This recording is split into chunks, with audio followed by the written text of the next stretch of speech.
How we doing, guys? And welcome to the Richie Hicks Jr. Sports Podcast. I'm your host, Richie, with my good friend, Mr. Mike Zappy. How you doing, bud? I'm doing good, man. The real question is, how you doing? Trying not to get into my thoughts too much with the hurricane. I'm far from an expert of weather, but I do believe that by the time it comes inland, it will probably be in the Cat 1 tropical storm territory. So just trying to keep a positive attitude and not overthink it. But, not going to lie, it's kind of hard not to. Right. Just to let the audience know, we are recording. Today is Wednesday. Because of the uncertainty of possibly losing power and things of that nature, I wanted to do a full, in-depth prediction/analysis episode for the coming week 4 of the NFL season, just in case if I'm not able to get back to you guys before the weekend. We're starting with the Dolphins at Bengals. I also wanted to mention that my computer was giving me issues, so yeah, a little unconventional with the way that I'm handling this today, but just going to try to do my best. We got the Dolphins at Bengals, which is tomorrow night. Miami is one of only 2 remaining undefeated teams. The defending AFC champions are coming off their first victory of the season, and albeit it was against the lowly Jets, they did look a lot more like the team that won the conference last year. I think this is going to be an interesting game. I really think this game does have the potential to go either way. But I do like the Bengals in this one. I understand that the Dolphins are undefeated, but there's a strong part of me that feels that the Dolphins should probably be 1-2, not 2-1. I think it took a lot of circumstances for them to beat the Bills last week. As far as the Bengals go, I think they're going to be able to assert themselves on the run. I think playing in Cincinnati is going to be a little difficult for the Dolphins. I like the home team. I like the home crowd. I think this has the capability to turn into a shootout at some point, but I don't think it's going to be as high scoring as some may believe. I'm actually going to go Bengals by 3 here. I'm going to go 27-24 with a Shooter McPherson go-ahead field goal late in the 4th. I also believe that the Bengals are going to take better care of the football in this one, and they're going to win the turnover battle. Yeah, looking at the Dolphins, while we're talking about them being the only undefeated team in the AFC, they're coming off a very emotional win versus the Buffalo Bills, where they needed some things to go their way. Absolutely. The end of the first half, with Josh Allen, the way he bobbled that snap, and then he ends up throwing the ball to Diggs, and then the clock runs out. And then you look at issues that happened at the end of the second half. It was just the Bills gave the Dolphins every opportunity to win that game, and the Dolphins, they took it. The Bengals, I think they needed to get that first win. The first game, the hardest win is always going to be the first one, and they got it finally. Great point. As you said, it was against the Jets, but they got it. And I look at this game more as a trap game for the Dolphins. I think the Bengals, they stay relaxed. The Dolphins have been giving up a lot of yards, and they gave up 400 passing yards to Josh Allen. That was at home. Now they have to go to Cincinnati to play Joe Burrow with that receiving core. And they look like they're finally getting their timing down finally. So I'm like you. I'm taking the Bengals on this one. I'm taking it a little bigger of a win. They got Cincinnati at -4, but I think the Bengals will win by a touchdown, 27-20. Okay. Yeah, I kind of see it your way. Similarly, I do want to make a mention that Joe Mixon already has half the amount of receptions as he did all of last year. So although Samaje Perine has always been a guy that is called upon to take the pass catching duties, they are also implementing that role a lot more for Joe Mixon these days. I like the Bengals. I think the Bengals are going to get their season on track, and this is step 1 of that process. So we agree on this one.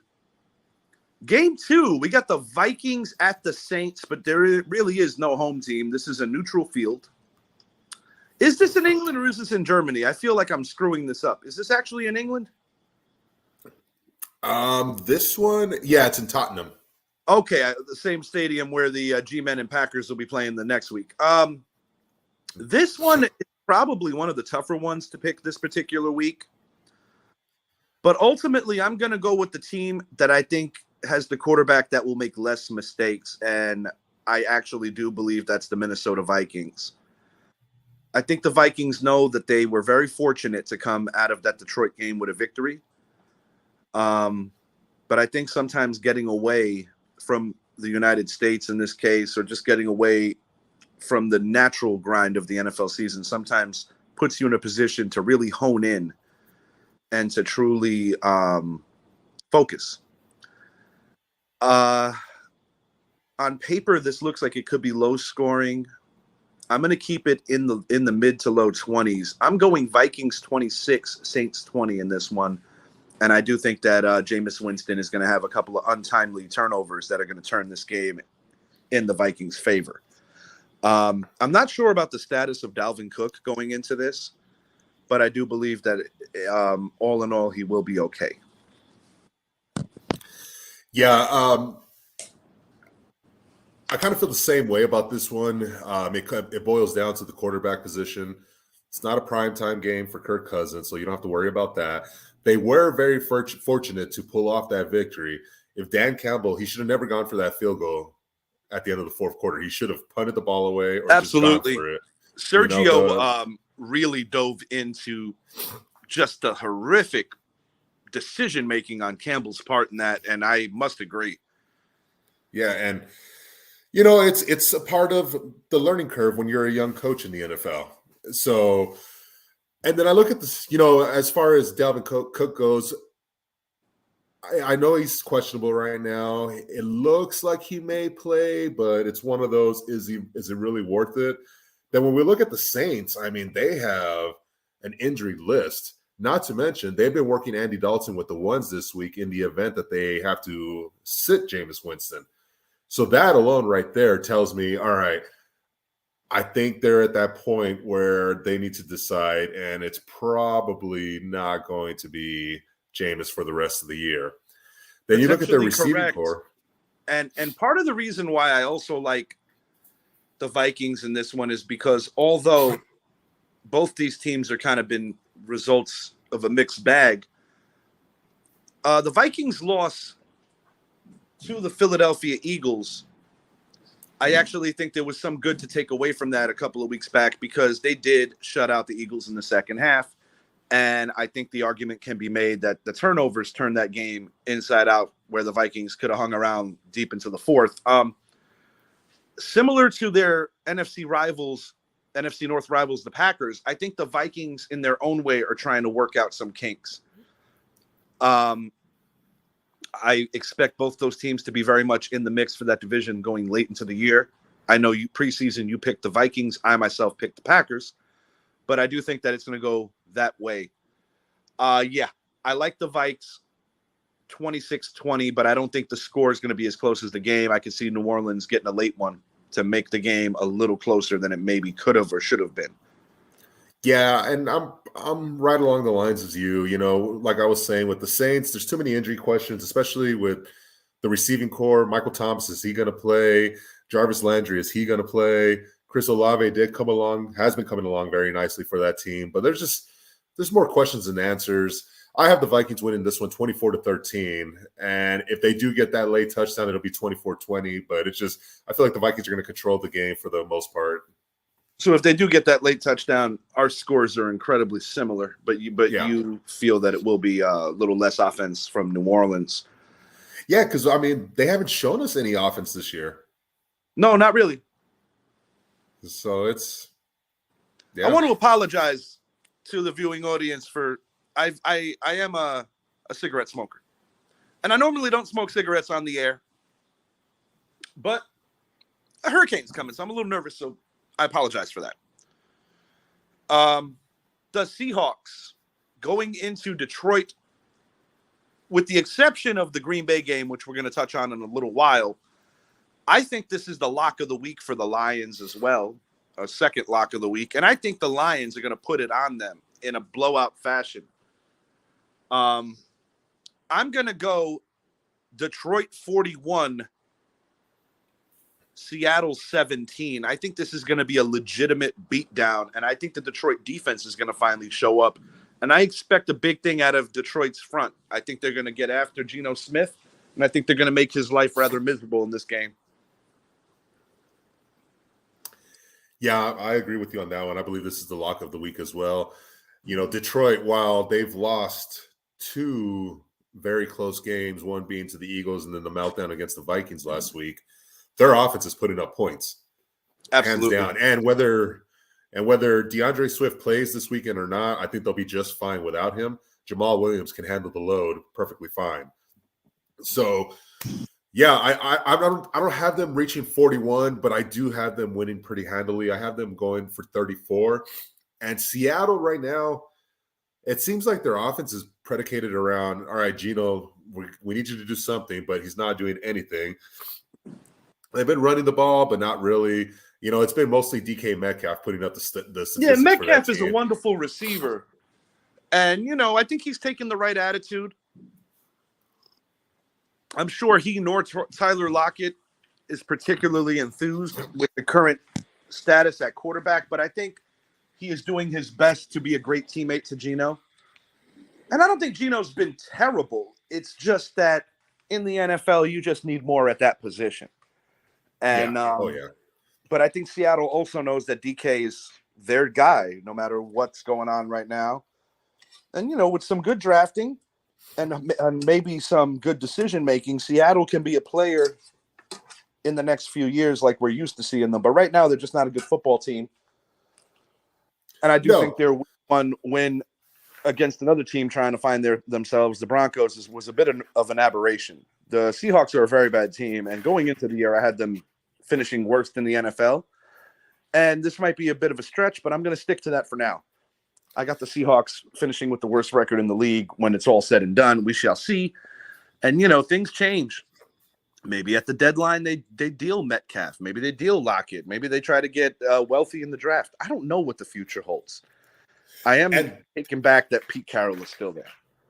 Yeah, you know, and I have that's one thing I've been saying, even though they re-signed DK Metcalf during the offseason, I've been saying I feel like this is just a holder so that way they can trade him for better draft equity, because it's one thing to trade a receiver during training camp. It's another thing to trade him midseason when a team actually needs him and you're able to get a little more. When you're in the mix, the train of thought changes drastically. Yeah, as far as Seattle goes for this season, I'm right there with you. I believe, you know, going into the season, I thought Houston was going to be one of those teams, but I also thought they were going to be a very competitive team. And when I compare Houston and Seattle, I mean, I would put my money on Houston easily to win 9 out of 10 games just because of their competitive nature right now. I agree with you. I think Seattle's going to be the worst team in the NFL. And Houston plays pretty good defense. And that's something that shouldn't get overlooked. Houston, in my opinion, has the potential to win 7-8 games this year. I don't know if they'll quite reach that plateau, but at least 5 to 6. I think Houston, to your point, because you were the one guy that truly did believe in them, and I got to give you credit on that one. Houston's not that bad, all in all. All in all, they're not that bad. They are competitive. I got to say that for them. Now, we're going to talk about a team that beat the Seahawks last week. This was a swing game last week that actually won me my work pool. The Atlanta Falcons. I expect a close one here, but the problem for the Falcons is I just don't think they can stop the rushing attack of what the Browns offer. And if Jacoby Brissett takes care of the football, I think this could be a relatively easy game for the Cleveland Browns. But on the flip side, I do think that the other part of the Atlanta defense is slightly improving. And I do think that while Cleveland has a talented defense, they do have a propensity for being undisciplined and sometimes susceptible to giving up the big play. Atlanta, believe it or not, is not as bad as I expected them to be. Mariota is not the long-term answer, but I think he's doing an adequate job. Kyle Pitts is a phenomenal player. And Drake London, little by little, is gaining confidence. But when it's all said and done, I like the Browns in this one. And I'm going to go Cleveland 24, Atlanta 20. I think it'll be close, but I think late in the game, Cleveland will make the necessary plays on defense to force Atlanta to probably into some punting situations late in early in the fourth that could lead to put away time. I like the road team by 4 here. Yeah, this one, to your point about Atlanta, they've been in every game this year. They lost by 1 point week 1, and then they barely lost to the Rams. Indeed. They have surprised me a lot, and I'm not going to sugarcoat it. They're been playing some very good football. They were a little ahead of schedule, which I am slightly surprised by. And, of course, another successful draft next year is going to help that out. They'll probably attack the quarterback position and continue to build that defense as well. But Cordell Patterson's been playing great for them again this year. Yeah, I got him in our league. Yeah, and I mean, I have Drake London starting now in mine. I can't recall. When did we meet? We met week 2, didn't we? Nah, he wouldn't have had that effect on our game. Our game was very close. Ultimately, what cost me our fantasy matchup was the benching of Josh Allen. I was thinking more week 1. I sat him and he got 25 points, but I was still able to handle our buddy Brett in week 1. But yeah, see, you and John made a trade. I kind of like your roster in fantasy. I think I think there's 4 teams in our league that have a real shot of winning the thing, and I think you and I are 2 of those 4 teams. Yeah, it was one of those that it kind of caught me off guard. He reached out. I was like, I could use a CMC. It'll definitely solidify my running back position. And now I feel very confident about my team going forward for the rest of the season. And as far as the Falcons go, this is my upset of the week. I believe they're playing some good football, and I think they are going to pull this one off with a late kick by Young Hoku and win this game by 3. If I'm not mistaken, I think they were a 2.5-point dog at home, correct? I will tell you in a couple of seconds. I believe they are. They are 1.5 dog now. A 1.5 dog. Yeah. I see. Yeah, it's kind of a pick 'em. I just trust Cleveland a little more, but that's not saying a whole lot.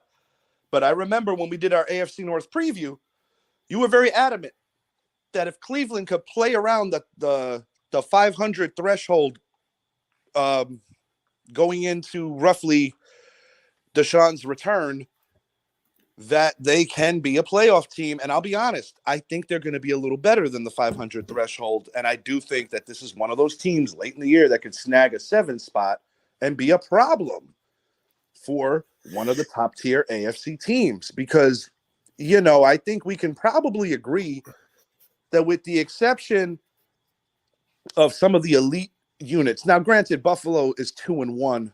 I don't think that loss smears their power ranking all that terribly. We'll touch on them in a minute. But the point is, we expect Buffalo to be like that 1 seed in the AFC. And I guess what I'm trying to say is that 2 through 7, the parity is a real thing. And I think a strong Cleveland team going into the playoffs could be a threat to any of the people that are seeded at 2 through 6, and not having the bye anymore as a 2 seed definitely makes it a lot tougher, because with the extra playoff add-on team and the extra week, the NFL has changed drastically in that regard. And, last year there wasn't much resistance from the lower seeds, but I believe that this year, especially in the AFC, you could see some shakeup, because I believe the AFC this particular season is the stronger conference. But I think our particular division, the NFC East, might have something to say about that between you and Philadelphia, and even my G-Men hanging around. A little bit all over the place, but definitely excited about the games this week. Hopefully, if I don't lose power, I'll be able to watch the games this week, and we will see how that plays out. We're going to move it along to your team. I think what happened is I accidentally slotted the Cowboys above some of the 1 o'clocks. We're going to get back to those guys. Yeah, it's not the easiest thing hosting a show on my phone, but I'm enjoying this. Titans at the Colts. This is another one that could be deemed as a pick'em, but I do believe that this game is going to have Jonathan Taylor's fingerprints all over it, and I think he's the difference here. Indianapolis is getting a little healthier on the defensive side of the ball, and they are coming off a very feel-good win against a better Chiefs team. Do I think all is right in Indy? Not necessarily, but I do think that they have a little more going for them than the Titans right now.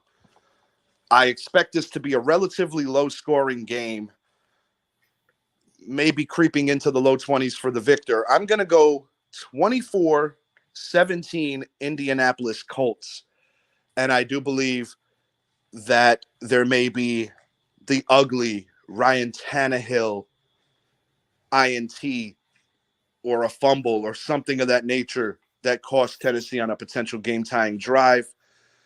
I got Derrick Henry going for about 85 yards, but I've got Jonathan Taylor going for about $150 all-purpose, maybe better than that, and I do think that's going to be the difference in this one. I think Matt Ryan will minimize the mistakes, and I trust Matt Ryan a little more than Ryan Tannehill. Yeah, and both teams are coming off a much-needed win this last week, with the Titans almost blowing it to the Raiders, but they still pulled it off by 2.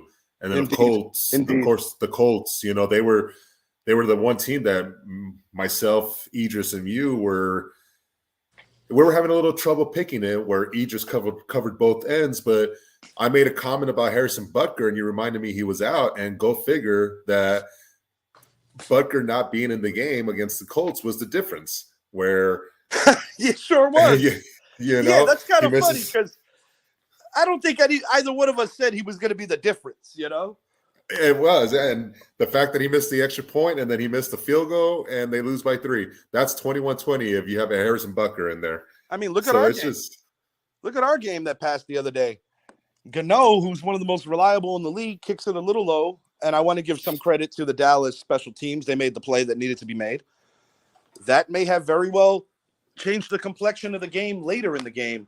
I don't want to go backwards too much, but I do believe that had some bearing on the way the game played out. And it was that kind of game where every little point mattered.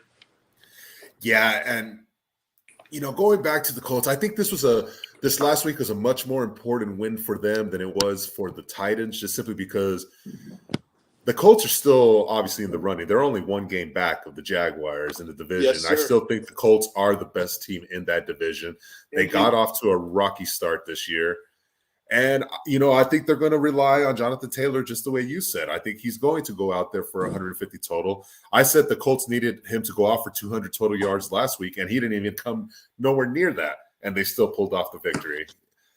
So I think the Titans, there's more issues with them. Will we see Malik Willis come out again and then bench Ryan Tannehill? Possibly. We'll see. But as far as the game goes, I have the Colts winning this one. I think they're going to win it by 4, 27-23. It'll be a somewhat entertaining game. I do think Derrick Henry will get his yards. The Titans have been saying they want to use Treylon Burks a little more, but still a rookie receiver that's getting his feet wet in the NFL. So just looking at the rosters overall, I think the Colts just have the better roster right now, have the better running back. And I'm going to be honest, I've been a supporter of Mike Vrabel for quite some time, and I still like the guy. But I do think he's an early candidate to lose his job this season, and I do think on the other side, he's going to get out-coached. That's my opinion. Yeah. I might be overstating it. Maybe I'm thinking too much into it.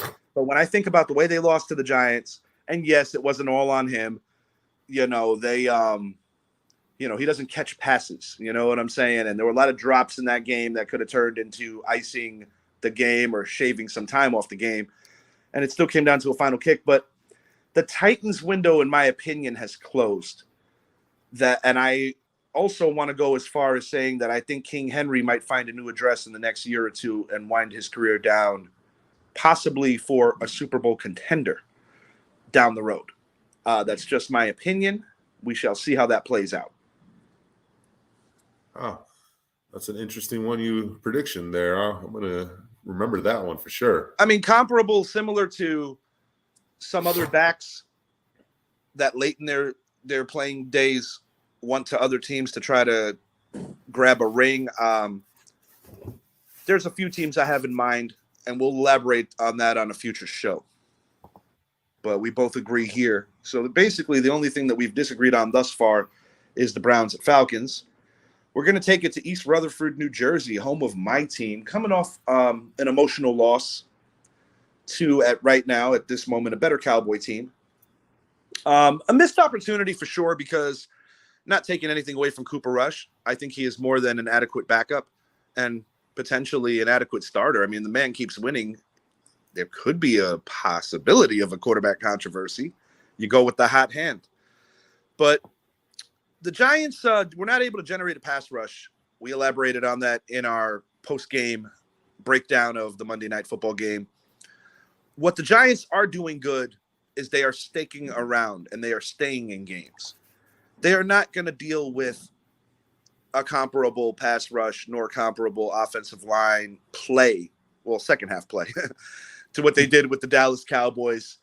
I don't think Chicago has the weaponry on offense to really get the better of the Giants consistently in this one. But the Giants are still a work in progress on the offensive side of the ball as well. And losing Sterling Shepard, who is their best route runner, is not easy to overcome. Kenny Golladay naturally going to get on the field a lot this game, mainly because Wan'Dale Robinson and Kadarius Toney are still in the process of healing. Richie James, I expect him to have an enhanced role. And I do believe that right now you're going to see a little more Matt Breida and Saquon on the field at the same time, because the Giants have to get it where they could. Also, Daniel Bellinger and Chris Myrick. Dable is a creative dude, and I think he's going to have to pull a couple of tricks to ensure that they don't drop this game. This is a pivotal game to win 3 of your first 4 before going into England against a pretty good Packer team.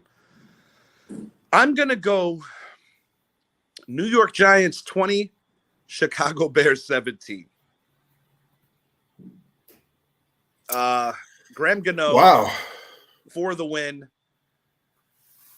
I think it's going to be low scoring again. I don't have any reason, unless if we are getting set up with super short fields, that we're going to be breaking more than that total of roughly 3 touchdowns a game. And it's more like 2 to 3 field goals with 1 to 2 touchdowns. You know, the Giants are a work in progress, but I do think at home, coming off a tough one, they'll make enough plays. And I think the Giants defense is going to make enough plays to win this football game.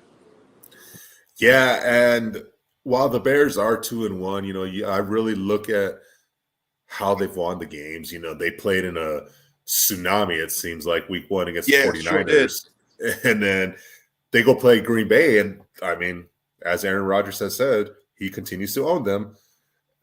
And then last week they played Houston, you know, and they had a couple things go their way, and they pull it off 23-20. I have this game being exactly the way you called it, a very low-scoring defensive game. We need the Giants, but the Giants need to fix their offensive line, and they need to wake up, because the Bears can't get some pressure on Absolutely. the quarterbacks. I think we're underachieving right now, if I'm going to keep it 100. I think Andrew Thomas is the only guy performing to his or above his ability. To be fair, I think Evan Neal drew some really shit matchups in the first 3 weeks, and I do think that it's going to get a little more evened out, and he's going to start getting better. But it's hard, especially playing in that media market when you have such great buzz around your potential coming out of a great school like Bama, great program. But I expect Evan Neal to play better. I think Saquon Barkley is going to have a solid game, not like a blow-up game, but a solid game. And I'm going to call it now.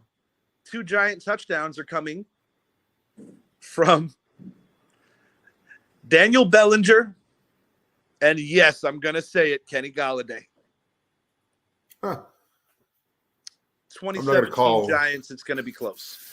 I'm not going to call who, but if I had to pick a couple players that just score touchdowns, I'm going to say Saquon gets one and Daniel Jones runs into another one from like 12 yards out. But no, yeah, as far as the score goes, I actually have the exact same score, 20-17. Giants pulling it off with a Graham Gano field goal to finish the game, and him doing what you wished he would have done last week, winning the game on a field goal. I'm going to say this. I think the Gano field goal is going to put them up 23-13, and I think there's going to be a late Chicago score that might piss off some Giant fans, but I think the Giants hold on. We shall see. I'm going to make this short and sweet. Eagles are playing their former coach. This is going to be a very emotional battle. The Eagles are going to win this game, but I think the Jaguars are going to gain some serious respect in a valiant effort of a loss. I'm going to go Eagles 30, Jaguars 24 in overtime. Ooh. I think the Jaguars are going to give the blueprint in this game of how to limit that Eagles offense. I think Jalen Hurts is going to throw a couple of picks in this game, but I also believe that Trevor Lawrence is going to throw a couple of picks in this game. I think the Jaguars are going to hang. I think it's going to be entertaining. It might be the best game of the week. But I've got Philly winning in OT, and I think the Jaguars are going to gain a great amount of respect in a loss here. And in that AFC South, 8-9 can win you that division. And I think Jacksonville is going to be in the mix to win that division going into December. I'm not saying they're going to win it, but they could. Yeah, and last week, the one thing I said about the Jaguars was if the Chargers are not careful, the Jags are going to come out of there victorious, and they're going to come out fairly with a big lead, and they did.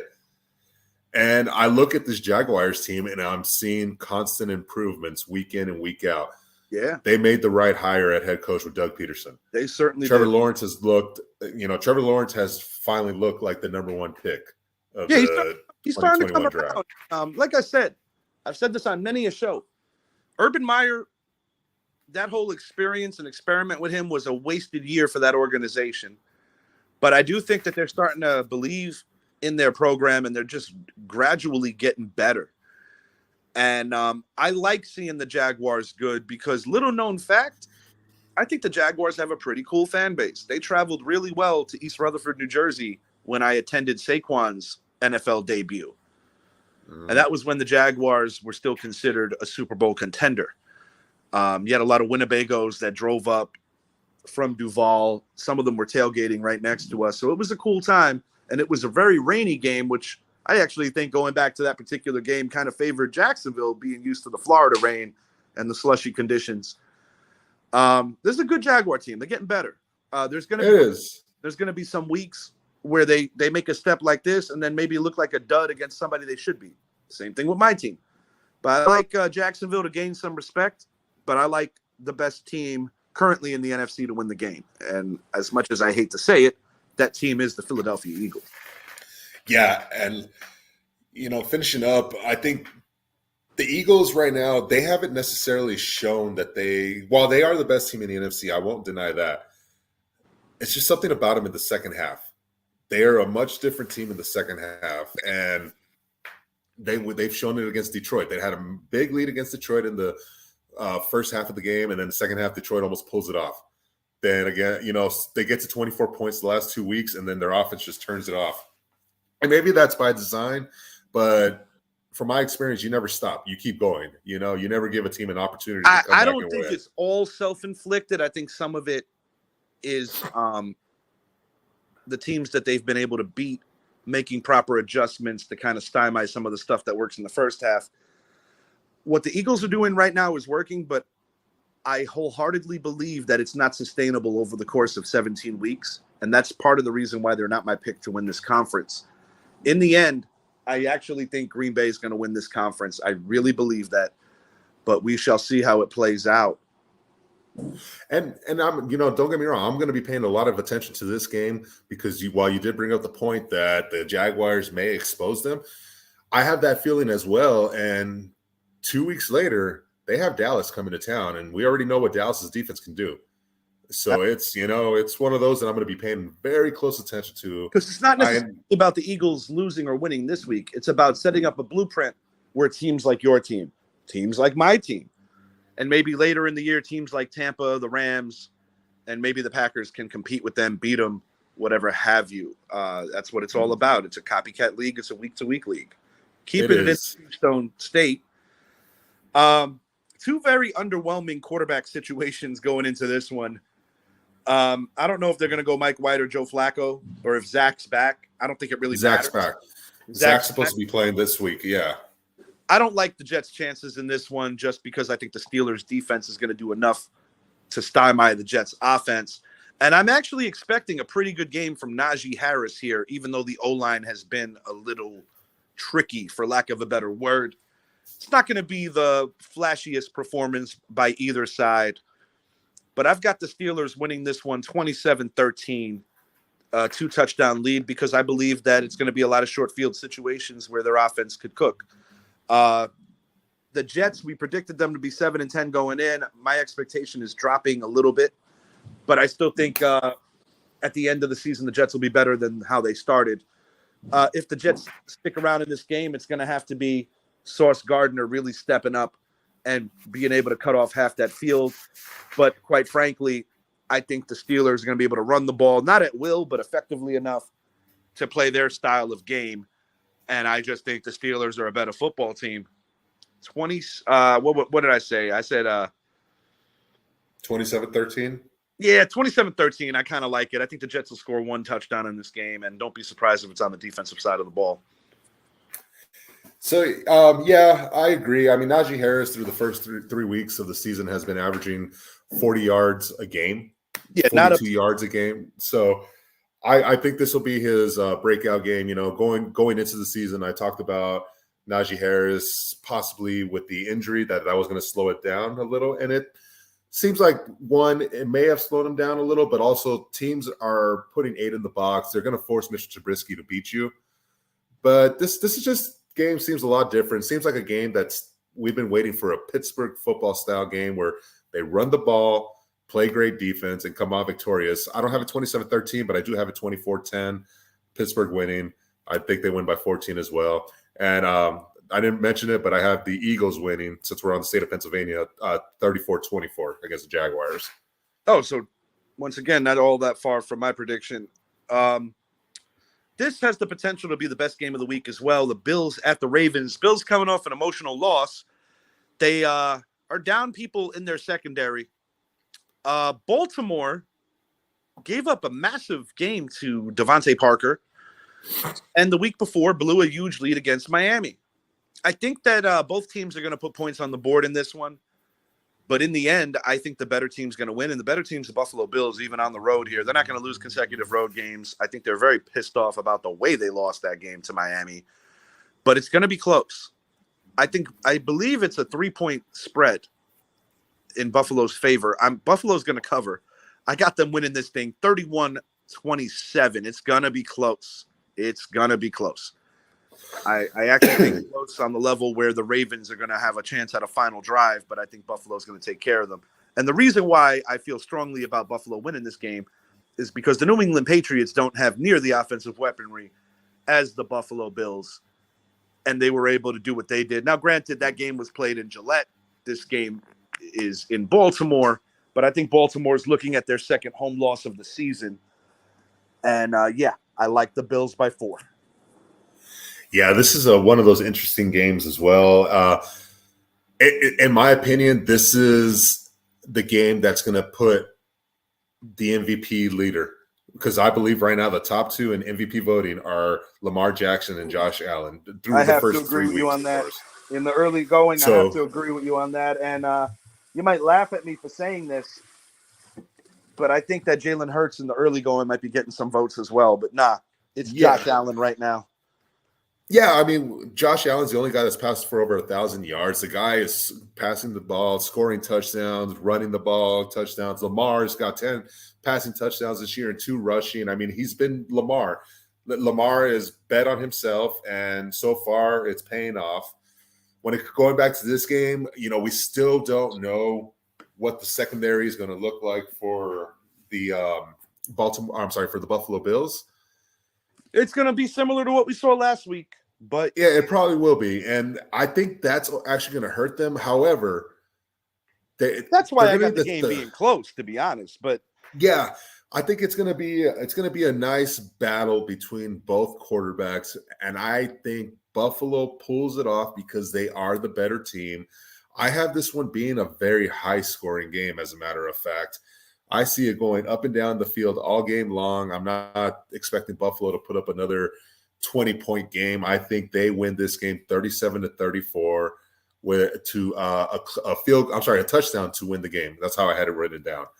So I have them being down 34-30 with the ball on the final drive, and Josh Allen finds Gabriel Davis to win the game. I think some of Buffalo's drives might be scripted to be a little longer, and that's part of the reason why I don't have them getting that close to the 40s. But your prediction wouldn't blow my mind either. We're going to pick up the pace a little bit. We're closing in on the final 20 minutes of the show. So let's hit on your game now. We got the Commanders going into Arlington to play the Cowboys, who are feeling pretty good about themselves. Cooper Rush has a 3-0 record as their starter, dating back to last year's big win in Minnesota. Commanders are coming off of a real shellacking at the hands of the Philadelphia Eagles.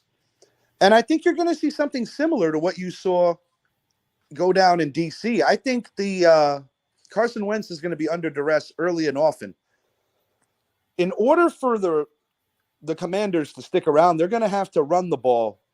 And I think early on, it may be close. But I think come right around halftime, early in the third, late in the second, Dallas is going to probably be up something that looks like maybe like 14-9, 17-9. But I think in the third quarter, they're going to pull away, and they're going to spank this team in the second half. I'm going Dallas 37, Washington 23. 37-23. I like that. I think the Dallas offense is going to finally open up a little, because while I do like your front seven and while I do like your defense, I do think that, oddly enough, an offense that I don't think that highly of mine had opportunities to sustain drives were it not for some stupid bounces, stupid drops, I should say. So in some regard, I do think Washington has a leg up on us at the receiver position, but I think they're home. I think they're fired up. And I think Dallas, this game will be close for about 15 to 20 minutes. And then after that, I think Dallas is going to pull away and gradually just lean on these dudes.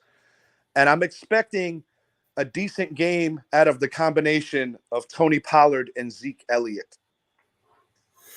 Yeah, and what I thought was the turning point for Dallas last week was the moment they brought in Jason Peters and put him at left guard, because quite frankly, Matt Farniok was having himself a bad game.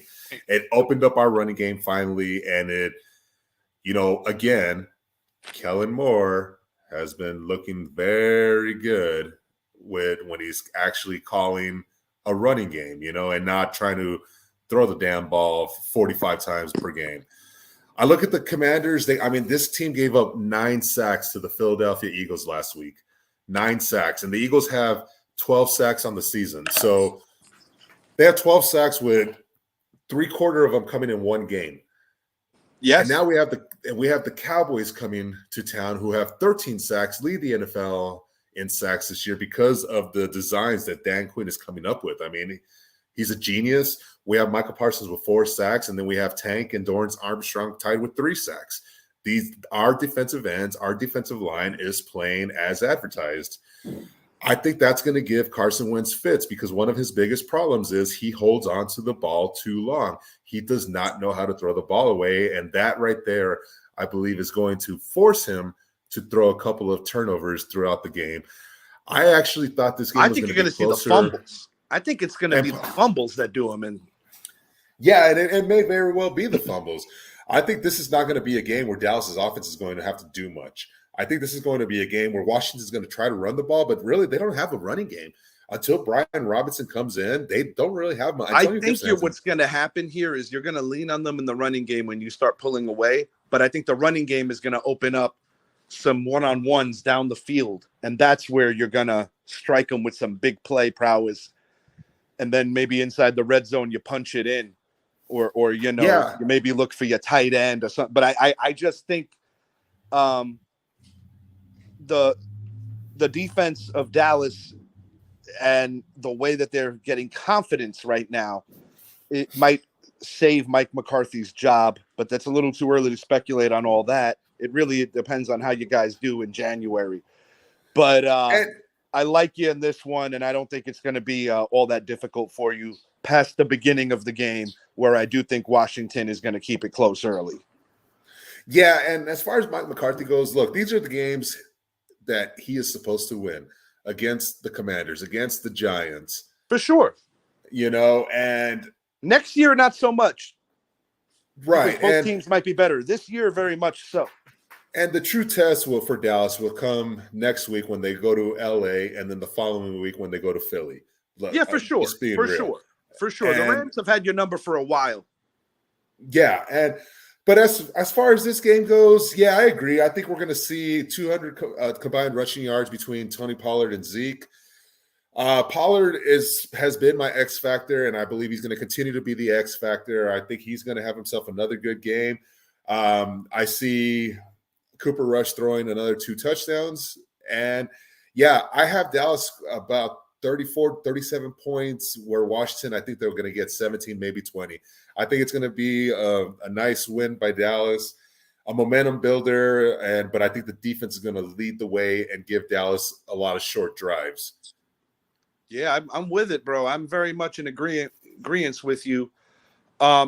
We want to save enough time for the 2 best games remaining, which is Chiefs at Bucks, Rams at Niners. So I'm going to try to breeze through these rather quickly. Broncos offense is nowhere to be found. The Raiders, when they need stops, just haven't been able to get them. This could be an ugly game, a low-scoring, ugly game. But I think the Raiders got just enough to squeak this one, and they're at home. I really can't imagine this team going 0-4, even though it's a possibility. As much as I make fun of Carr, I trust him a little more than Russell Wilson right now. I'm going to go Raiders 23, Broncos 16. That's it. That's all I got. Yeah, this game, there's not really much to say. Like you said, Broncos offense, where is it? Their defense has been playing phenomenal.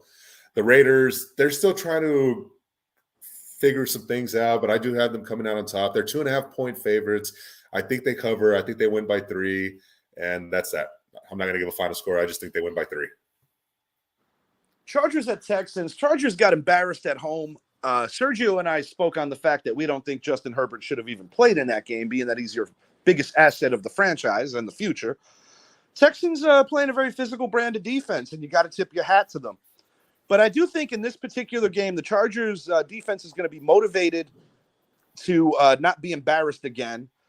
And I also think that a week later, and possibly getting back Keenan Allen, the offense is just going to work a lot better. I look for Gerald Everett to possibly have a bust-out game, as well as Austin Eckler. I'm going to go Chargers 27, Texans 17. This is one of those games that is actually a little difficult for me because of the fact that we still don't know if Jason Jackson's going to play. Joey Bosa looks like he's going to be out. Is Keenan Allen going to play? They lost Rashawn Slater for the year, and I believe that's a huge terrible loss. One. Yeah. So I think the Houston Texans are going to play a very competitive game. And while I'm picking the Chargers to win, I will not be surprised if Houston sneaks out a victory, 21-20 type of game, but I'm picking the Chargers to win this one by 6. That's that. The Cardinals at the Panthers, these two teams have become quite the enigmas. I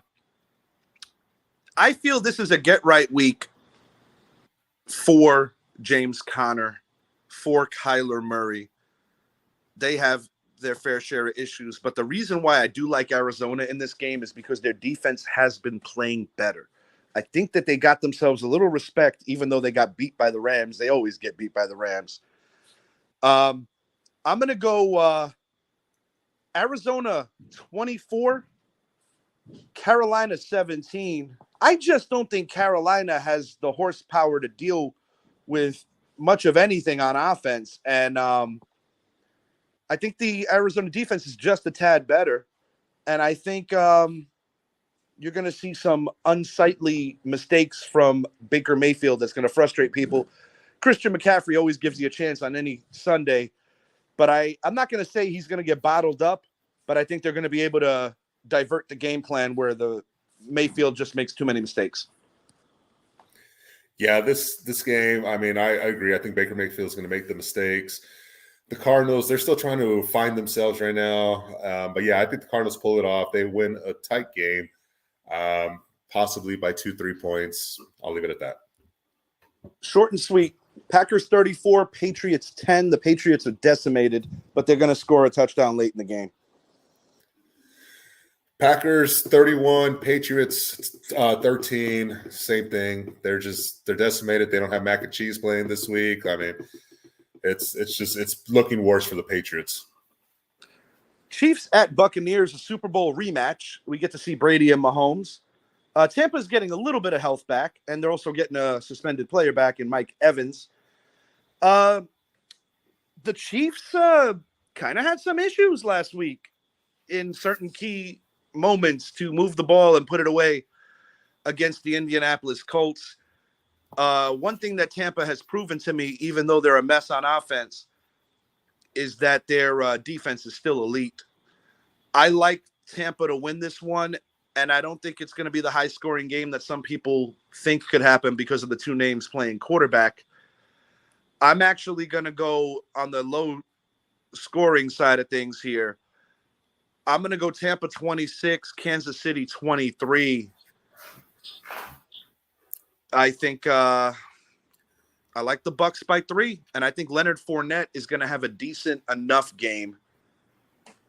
And I'm going to call for something rare happening in this one. I'm calling for a Kyle Rudolph touchdown. So the Buccaneers are not playing the Packers defense, and we saw how much the Packers D was bothering the Bucs, you know. Absolutely. They are getting they're getting Mike Evans back. Chris Godwin's questionable. This game to me has a lot of there's one thing that I'm looking at, and I'll tell you. For me, if one player plays in this game, this team wins. And that player is Harrison Butker.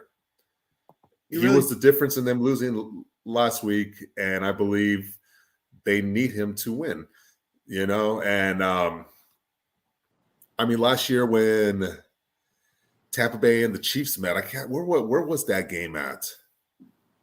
Last time they played, it was in Tampa, and the Chiefs. Oh, They held off. Well, in the Super Bowl, if we're talking regular season, the Chiefs beat them earlier that year. They held off a Tampa with the Tyreek Deuces. And then in the bowl, we all know what happened there. It was a severe beatdown of mass proportions, similar to what the Legion of Boom and co. did to Peyton years earlier. That's right. I like. I want to make a mention. This game's being more than likely going to be played in New Orleans. And that's why I have the Chiefs winning. I still like Tampa. I think Tampa, they're going to have a lot on their mind. I think it's going to be a nice little storyline that Tampa wins 2 games in that stadium before the first month of the year is over. That'd be a nice storyline. No, I think this hurricane is going to be on the minds of the players more than football is going to be, especially if Tampa does get the amount of destruction that it's expecting to get. So yeah, you know, just the Chiefs, the way that team lost. Look at Mahomes' eyes. Look at the way he was getting in Bieniemy's face last week. I'm expecting Mahomes to have himself a game, but I'm also expecting the Bucs to have themselves a good offensive game as well. But I think the Chiefs pull it off, especially if Harrison Butker plays. If he doesn't, it's going to be a much tougher game. The spread is only 1.5 points for Kansas City. So, and which to me tells you that Vegas doesn't feel that great about the Chiefs. Right. I like the team with the better defense. And I like the team that I think could establish the running game a little better. And I think that the way Tampa got frustrated last week against Green Bay's front seven and also against Green Bay's secondary, I just don't think the Chiefs pose the same kind of threats there.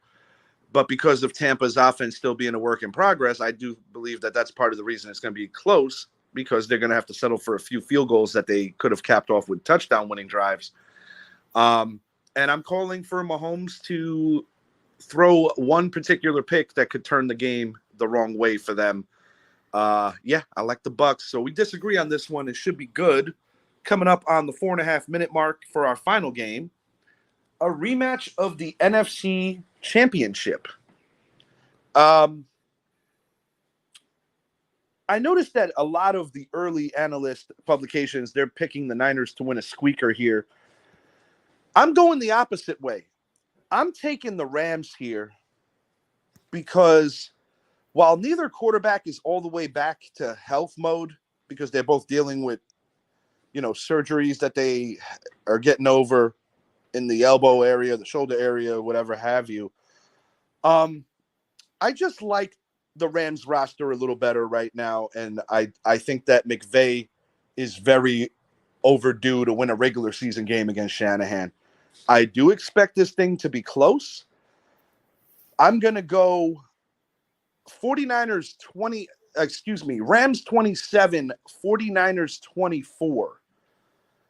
And I think the difference in this game is going to be that Jimmy Garoppolo cannot extend a couple of plays like the Rams quarterback and his receivers can. And I think that Cam Akers is starting to get a little more confidence, and I think he's going to have a decent game. Not too many teams have great games against the Niners defense in terms of running backs, but I think he'll have a decent game. And I think sprinkle in a little Henderson, and I also think Higbee's going to have a decent game. Cooper Kupp is Cooper Kupp. If they take him out of the game plan, I think the Rams can make the adjustments to beat this 49er team. But later in the year, I might change my tune. Right now, I like the Rams. Yeah, and honestly, for me, the difference in this game is the fact that Trent Williams is out with a high ankle sprain. We look at what happened to him when they played the Broncos on Monday night. The moment this team he went got out held of the to game, 10 points against the Broncos, yeah, dude. And I'm not saying the Broncos don't have a good D, but no, the Rams but they have a better changed completely. one. Yeah, The and Rams got once spanked Trent week Williams one against an excellent Buffalo team. And I feel that the media has spinned it that the Rams defense isn't that good anymore. And I think that's a big farce. No, it is. And, I'm expecting the Rams defense to tee off on that left tackle position and make Jimmy G uncomfortable. They'll still be able to run the ball, but if Trent Williams is playing this game, I would pick the 49ers to win this game. But because he's not playing, ingredient as to why they're not. I tend to agree with you there. And but it's going to be close. It's still going to be close. It's still going to be a close game, absolutely. But I think the Rams will come out victorious on this one. I think they win by 4 points, 24-20, but nothing's going to come easy in this game. And I want to make one last mention on this game with the two kickers. I think Matt Gay is going to have a stronger game than Robbie Gould, and Robbie Gould is a future Hall of Famer, possibly. The point is, I just have a funny feeling that Robbie Gould might miss a field goal or maybe even two. I have no reason to say that other than my gut intuition. But I think the Rams are super overdue to beat this team in a regular season game, similar to how the Bucs were super overdue to beat the Saints. Just to let you know, Zap, we're not live, obviously. But I just had a little idea. Since it is a hurricane and since a lot of people are stuck in their homes, I'm going to end this podcast right now, and I'm going to stream it. I like it. And we can always re-upload it as the week gets closer because of the uncertainty of everything. Zappy, as always, great job. I appreciate you checking in on me rather thoroughly and constantly with a little less annoyance of our brother Brett. But, everybody worries about these things differently. I'm just trying to, keep the most positive attitude I could and hope for the best. I don't think it's going to be nearly as bad as some people project, but like anything else, I live by myself. I own my home, and I got to stay here. Everyone stay safe out there. We love you guys. Thanks for all the support, watching the shows, commenting on the shows. We greatly appreciate it. And next week will probably be a much easier week for us to put out our content. But take care, everybody. Godspeed.